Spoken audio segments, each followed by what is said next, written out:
Hi everyone, good morning, welcome back to my channel. I hope you guys are doing well. Thumbnail আর title দেখে তো তোমরা বুঝেই গেছো যে এই ব্লগটা আমার বার্থডে ব্লগ হতে চলেছে। তো আজকে আমি সারাদিন কি করছি না করছি সেগুলো সবটাই তোমাদের সাথে শেয়ার করব।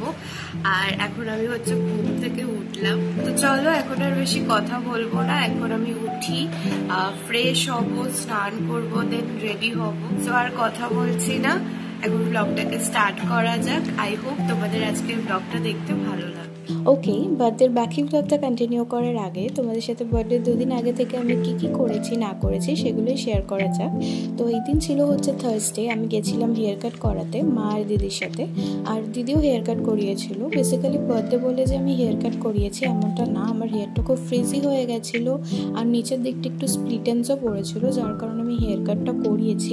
আর তোমরা অলরেডি আমার হেয়ার কাটের ফটো ইনস্টাতে দেখেছো আর অনেকেই বলেছো যে আমার হেয়ার কাটটা খুব ভালো হয়েছে, আমার ফেসের সাথে মানিয়েছে।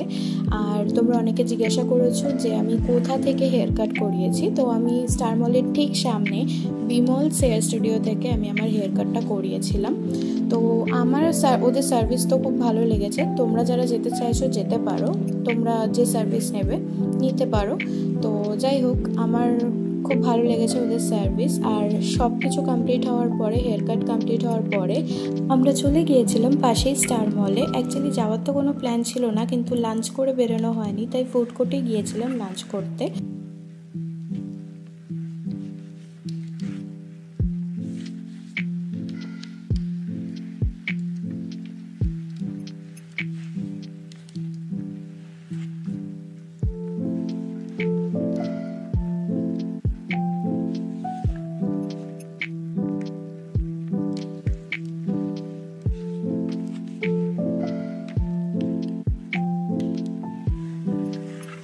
ওকে, তো আমরা অর্ডার করেছিলাম হচ্ছে KFC থেকে একটা কম্বো, আর মায়ের জন্য আমি অর্ডার করেছিলাম হচ্ছে দোসা।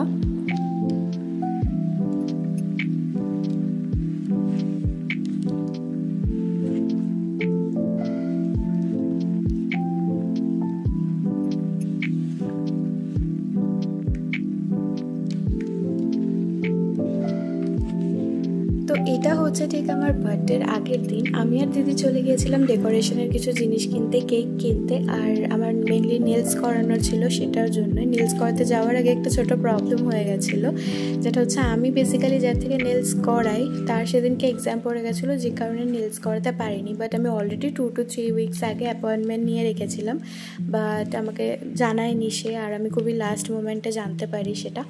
তো আমি তার কাছে অনেকের কন্ট্যাক্ট নাম্বার চেয়েছিলাম যারা কেউই ফ্রি ছিল না, সেজন্য তাদের কাছ থেকেও করাতে পারিনি। দেন আমি সঞ্চিতা দিকে কল করি যে সঞ্চিতা দি ফ্রি আছে কিনা। লাকিলি সেদিনকে সঞ্চিতা দি ফ্রি ছিল, আর আমি নেলস করিয়েছি। আর সঞ্চিতা দির থেকে আমি ফার্স্ট টাইম নেলস করাচ্ছি। আর অনেস্টলি সঞ্চিতা দি হাতের কাজ খুব খুব খুব সুন্দর, আমার সত্যি খুব ভালো লেগেছে। আর এক্স্যাক্টলি যেমন ডিজাইনটা চেয়েছিলাম আমি সেম ডিজাইনটা করেছে সঞ্চিতা দি। আমার তো খুব ভালো লেগেছে নেলসের কাজ। দেন নেলস করিয়ে বাড়ি আস্তে আস্তে অনেকটাই লেট হয়ে গেছিলো, আর যেহেতু নেলসের ওখানে অনেকটাই টাইম লেগেছে সেজন্য তো বাড়ি আস্তে আস্তে অলমোস্ট 9টা বেজে গেছিলো। দেন বাড়ি এসেই ফ্রেশ হয়ে আমি আগে স্কিন কেয়ার করতেও বসেছি। তো আমি ফার্স্টে একটা ফেস মাস্ক ইউজ করছি, বিকজ আমার ফেসে অনেকটা ট্যান পড়েছিল। এটা 10 মিনিটস মতো আমি আমার ফেসে রেখেছিলাম, দেন আমি ফেসটা ওয়াশ করে নিয়েছিলাম। দেন আমি ইউজ করছিলাম হচ্ছে একটা নোজ স্ট্রিপস, যেটা মোমোসোর থেকে আমাকে দিদি কিনে দিয়েছিল। এটাতে 3টে স্টেপস আছে, একটা cleansing, then nose strip and হচ্ছে লাস্টলি ময়শ্চারাইজিং। তো ফার্স্টেই আমি ওই ক্লিনজিংয়ের ওটা অ্যাপ্লাই করে নিয়েছিলাম, যেটা আমাকে 10 মিনিটস মতো রাখতে হয়েছে। অ্যান্ড দেন হচ্ছে দ্য সেকেন্ড স্টেপ নোজ স্ট্রিপসটা, যেটা ছিল হচ্ছে আমাকে 20 মিনিটসের জন্য রাখতে হয়েছে। আর এর মিডিলে আমি একটু আমার রুমটাকে ডেকোরেশন করছিলাম ফটোশ্যুট করব বলে। ওটা অলরেডি আমার ইনস্টাগ্রামে আপলোড করা আছে, তোমরা যারা দেখোনি গিয়ে চেক আউট করতে পারো। আমি অলরেডি আমার ইনস্টাগ্রামে ফটোজ অ্যান্ড ভিডিও আপলোড করেছি। আর দেন দ্য ফাইনাল স্টেপ ময়শ্চারাইজিং, এটাকেও আমাকে 10 to 15 মিনিটস মতো রেখেছি অ্যান্ড দেন কমপ্লিট। আর আগে যে স্টেপটা ছিল ওটা আমাকে 20 মিনিটস রাখতে হয়েছে, তার মধ্যে আমরা পিছনে ডেকোরেশন করে নিয়েছি। আমি এখন এখানে শ্যুট করবো, এখন বাজে হচ্ছে 1:30। এত রাতে বেসিক্যালি শ্যুট করার প্ল্যানিং হচ্ছে এইটাই, কারণ আমরা পাগল হয়ে গেছি। আরো আমার এখান থেকে এটা খুলে ওটা নাকে লাগিয়ে দিয়েছে guys. lots of serum. Yes. একটু লাগছে না, কি মেকআপ করলো। দেন আমি স্কিন কেয়ার করলাম ফেসে, যেটা আমি ডেইলি করে থাকি, টোনার, সিরাম, ময়শ্চারাইজার আর লিপ বাম, দ্যাটস ইট।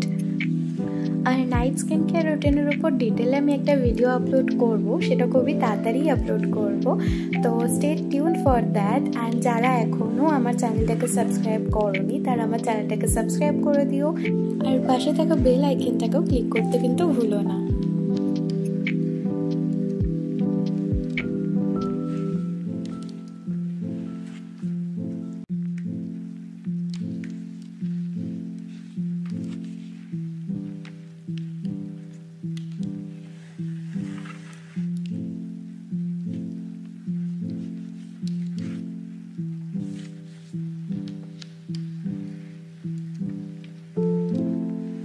তো এখন তো এখানে ডেকোরেশন করছিলাম নোট স্টেপসটা লাগানোর পরে, যেহেতু অনেকটা রাত হয়ে গেছিলো তো সব কিছু একটু তাড়াতাড়ি করছিলাম, আর খুব একটা ভালোভাবে ডেকোর করতে পারিনি বিকজ বেলুনসগুলো যখন ডেকোরেশনের সময় লাগাচ্ছিলাম ডাবল টেপ দিয়ে তো সেগুলো ফেটে ফেটে যাচ্ছিলো, তো বেলুনসগুলো তাই 2-1টা লাগিয়ে পাশেই রেখে দিয়েছিলাম।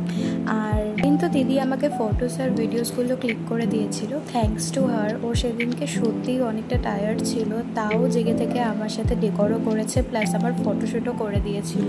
ওকে গাইস, আমি এখন নিচে চলে এসেছি আর আমি চুলটাও এখন বেঁধে নিলাম, কারণ খোলা অবস্থায় তো আমি শুতে পারি না। তো যাই হোক, এখন আমি ঘুমিয়ে পড়বো, আর দেখা হচ্ছে তোমাদের সাথে কালকে সকালে।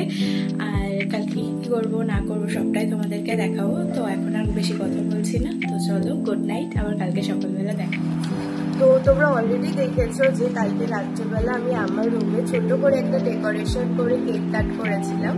তো কালকে কেক কাট করার রিজনটাই হচ্ছে আমি ফটোশুট করতে চেয়েছিলাম ইনস্টাগ্রামের জন্য, তো সেটাই, আর কিছু না, আর তেমন কোনো প্ল্যান নেই আজকে। প্ল্যান অন্যরকম ছিল আমার বার্থডের জন্য, বাট সেটা পুরো একদম উল্টো পাল্টা হয়ে গেছে। তো যাই হোক, আমি তোমাদেরকে সবটাই শেয়ার করব আজকে কি করছি না করছি। আই হোপ তোমাদের আজকে ব্লগটা দেখতে ভালো লাগে। তো এখন আবার বৃষ্টি স্টার্ট হয়েছে বাইরে, ক্যামেরাতে আই গেস বুঝতে পারছো কিনা জানি না, যাই হোক বৃষ্টি হচ্ছে এখন বাইরে। ওকে গাইজ, তো এখন স্নান টান করে চলে এসেছি, আর আমি এখন তাড়াতাড়ি করে হচ্ছে স্কিন কেয়ারটা কমপ্লিট করবো, করে আমি নিচে যাবো। মা আমাকে অলরেডি দুবার স্কিন কেয়ারটা দেখাচ্ছি না, বিকজ তোমরা অলরেডি আমার ডে স্কিন কেয়ার রুটিনটা জানো, আমি অলরেডি এটার উপর একটা ভিডিও তোমাদেরকে শেয়ার করেছি, ডেসক্রিপশন বক্সে আমি লিঙ্ক দিয়ে দেবো, ওখান থেকেও তোমরা চেক করতে পারো। কথা বলছি না, এখন তাড়াতাড়ি করে রেডি হয়ে নিই, আর আমি কিচ্ছু সাজবো না, আমার একটু সাজতে ইচ্ছা করছে না, এত গরম লাগছে। তো যাই হোক, আমি জাস্ট টিপ আর লিপস্টিক করবো, আমি এখন রেডি হয়ে নিই, তারপর তোমাদের সাথে আবার কথা বলছি।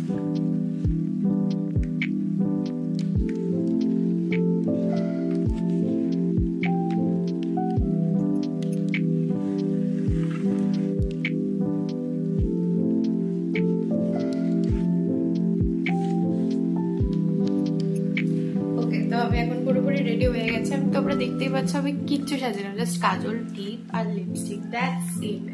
তো এবার আমি নিচে যাই, দেখি মা আমার জন্য কি কি করেছে সেগুলো তোমাদের সাথে শেয়ার করি। তো আমি জাস্ট এখন নিচে চলে আসলাম, আর এখনো সাজানো শুরু করিনি, তো চলো তোমাদেরকে তাহলে সবটা দেখাতে পারবো।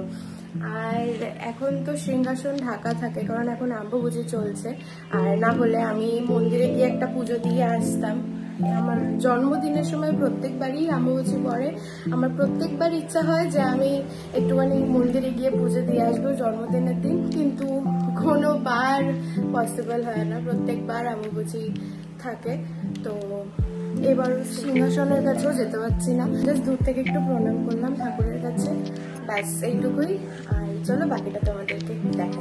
মা এখন হচ্ছে সবকিছু গোছাচ্ছে, আর আমি বারবার না করেছিলাম যে এত কিছু করার জন্য, তাও মা এত কিছু মা গুছিয়ে নিক, তারপর তোমাদেরকে সবটা দেখাচ্ছি মাকে কি রান্না করেছে আমার জন্য।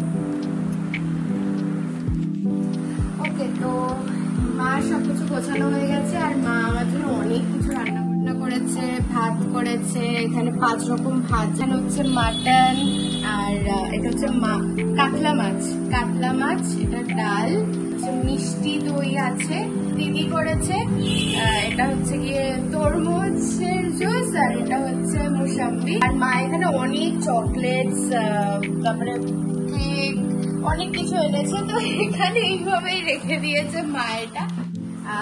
মা দিদিকেও এখানে খেতে দিয়েছে, কারণ প্রত্যেক বছর ওর জন্মদিনে আমাদের বাড়িতে অনুকূল ঠাকুরের অনুষ্ঠান হয়, যে কারণে ওকে মা দুপুরবেলা খাওয়াতে পারে না। তার জন্য মা আমার জন্মদিনেই ওকে আর আমাকে একসাথে দুজনকে খাইয়ে দেয়, দুজনকে সুন্দর করে সাজিয়ে একসাথে।